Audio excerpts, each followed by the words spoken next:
이전까지는 좀 심판론 우위의 구도였는데 이번 조사 결과는 균형. 아, 이게 야권 지지자들이나 중도층에서 보면 정신 차리려면 멀었구나. 대의를 위해서 뭐 이렇게 뭔가 성숙한 어떤 이런 모습을 보이지 못하면 그럼 저는 마이너스 요인으로 작용을 할 거라고 보고요. 그러면 압도해야 되는 거예요. 그렇죠. 네, 그런데 네. 압도하지 못하고 있잖아요.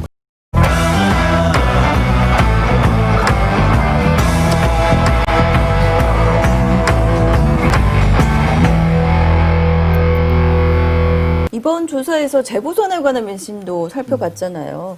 질문이 이랬습니다. 안정적인 국정 운영을 위해서 여당에 힘을 실어줘야 한다는 의견이 41%, 또 국정 운영에 대한 심판을 위해서 야당의 힘을 실어줘야 한다 역시 41% 똑같이 나왔고요. 무응답, 모르기 18%, 좀 네. 높게 나오긴 했습니다만. 말씀하신 대로 지금 작년 연말 올 초까지만 나왔던 이런 조사 결과들과 비교해보면 심판론이 줄고 안정론이 좀 다소 는. 그래서 이전까지는 좀 심판론 우위의 구도였는데 이번 조사 결과는 균형. 네. 심판과 안정론이 이제 균형 상태로 오는 네. 그러니까 이런 변화가 생겼다고 생각이 들고요. 네. 그러니까 그거는 저는 그렇다고 생각하는데 지금 국정 대통령에 대한 평가 이게 두 가지 요인의 일정한 함수 관계를 갖고 있다고 생각하는데 하나는 지금 심판론의 직접적인 이제 함수 관계를 가지고 있고 또 하나는 저는 윤석열 총장에 대한 지지율 이쪽이 이제 그 심판론이 높아질수록 대통령 지지율이 떨어지고 심판론이 높아질수록 윤석열 장관의 지지율이 청장의 지지율이 올라가는 이런 네. 어떤 상관관계인데 예.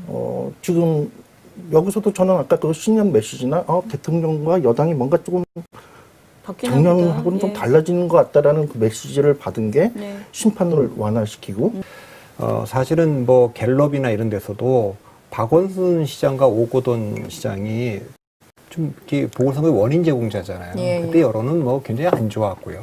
네, 그래서 많이 벌어졌다가 최근에 사실 야당 내에 갈등이 지금 부산도 그렇고 서울도 그렇고 부각되고 있거든요. 예. 근데 그런 점들이 이게 야권 지지자들이나 중도층에서 보면 정신 차리려면 멀었구나.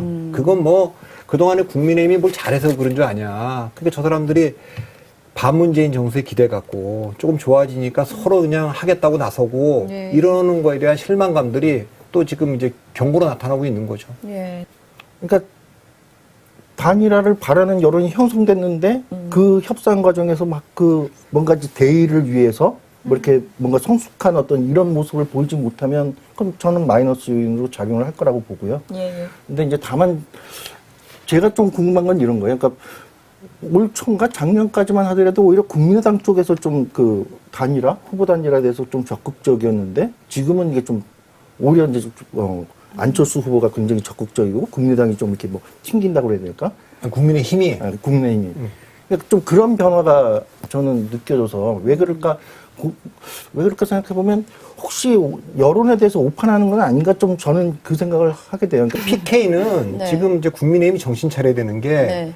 2018년에 그 원래 보수 지역이잖아요. 예. 그런데 부산시장, 경남지사, 울산시장이 다 민주당이 이제 됐어요. 민주당이 됐죠. 그런데 예. 그 되고 나서 경남지사도 드루킹 사건으로 재판받고 무죄를 받았고 예. 울산은 잘 아시다시피 선거 개입 문제이고 직무평가를 보면 울산시장이 거의 항상 최하위권에 있고 그리고 이번에 오거돈 시장 사건이 있었지 않습니까? 예. 다 이렇게 안 좋. 그러면 압도해야 되는 거예요. 그렇죠. 네, 그런데 예. 압도하지 못하고 있잖아요. 그리고 2017년 대통령 선거 때만 해도 PK가 가장 뜨거웠어요. 모든 후보들이 되게 거기서 나왔어요. 빅5라고 하는 후보들 중에 심상정, 유승민 두 분 빼고 문재인, 안철수, 홍준표가 다 PK 출신들이잖아요. 네. 그 외에 또 무슨 뭐 박원순도 그렇고. 그러니까 그때는 PK가 새로운 권력의 중심으로 떠오르고 있는 상태예요. 이번엔 그런 것도 아니에요. 지금 네. 유력 대선 주자 중에 민주당에도 보면 아까 뭐 이재명, 이낙연, 정세균 해도 다 PK는 아니잖아요. 이 야당도 마찬가지예요. PK도. 그래서 상대적으로 이렇게 뜨거운 대선 주자가 없으면 뭐 조국이라든가 아니면 김경수라든가 이런 분들이 대망론을 있다면 또 모르는데 그런 것도 아닌 상태에서 지금 여론이 이러는 거면 국민의힘이 이거는 심각한 반성을 해야 되고 더군다나 이번 단일화는 비대칭적이에요. 비대칭적이란 건 무슨 말이냐. 중도의 안철수가 후보가 되면 보수층들은 반문재인 때문에 이동할 가능성이 상당히 높지만 네. 중도에 있는 안철수 지지자들은 예를 들면 나경원이든 오세훈이 될 때 70% 이상이 가겠냐 안 갈 가능성이 있어요. 계속 네. 중도적 포지션을 갖고 있는 예를 들면 네. 민주당에서 나온 금태섭 후보가 계속 가면 그쪽으로 갈 가능성이 좀 있거든요. 이게 비대칭적이기 때문에 이 단일화가 그렇게 간단한 게 아닙니다.